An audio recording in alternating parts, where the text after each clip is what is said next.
For today's vlog mga idol, so magkagalaan na naman tayo.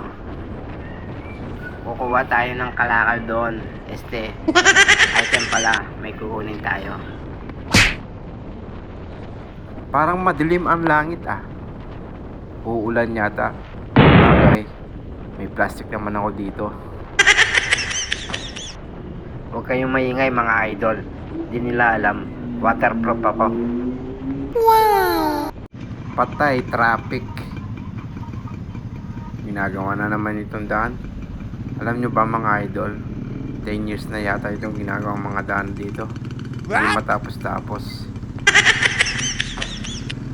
Oops kuya, ako muna. Meron lang pakpak itong motor ko, paliliparin ko ito mga idol eh. Bukas papalagyan ko ng pakpak ito, side by side. Bukas order ako sa Shopee yung accessories na may pakpak. Mga magkano kaya yon mga idol? Puro naman nalikabok dito, para kang nasa Saudi mga idol. Yung puting suit ko mga idol naging itim na. Dito na nga tayo sa Walter Mart, Malolos, Bulacan. Malapit na tayo mga idol. Medyo ang ganda naman ng panahon dito. Kaya doon hindi. Siguro tulog pa yung araw doon. Dito gising na. What? 1 hour and 20 minutes pa lang ang biyahe natin mula Pampanga, Malolos, Bulacan. So malapit na tayo sa ating destination mga idol. Eto na tayo. So ayan, nakasakay na pala ang mga kalakal natin dito. Dadalhin na natin ito sa Pampanga. Mga panglinis pala itong motor mga idol, armor mat. Pabalik na nga tayo mga idol. So, i-deliver na natin itong mga kalakal na dala ko.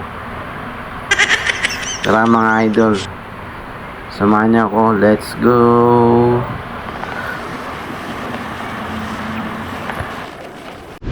Dito na nga tayo sa first deliver. Saan kaya si boss? Boss, Shopee! Boss! Boss! Tulog yata siya. What? Hindi ako naririnig ni boss. Saan kaya yun?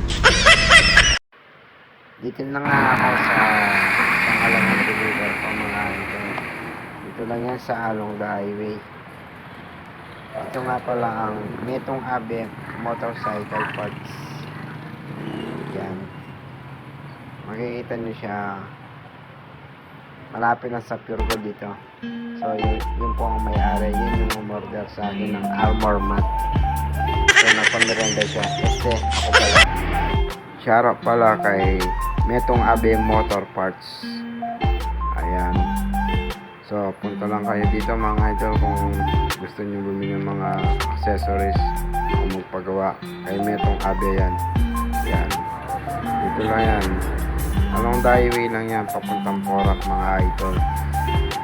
Hindi kayo maliligaw mga idol. Kompleto dito oh. Yan, tune up, feature, wiring, saan.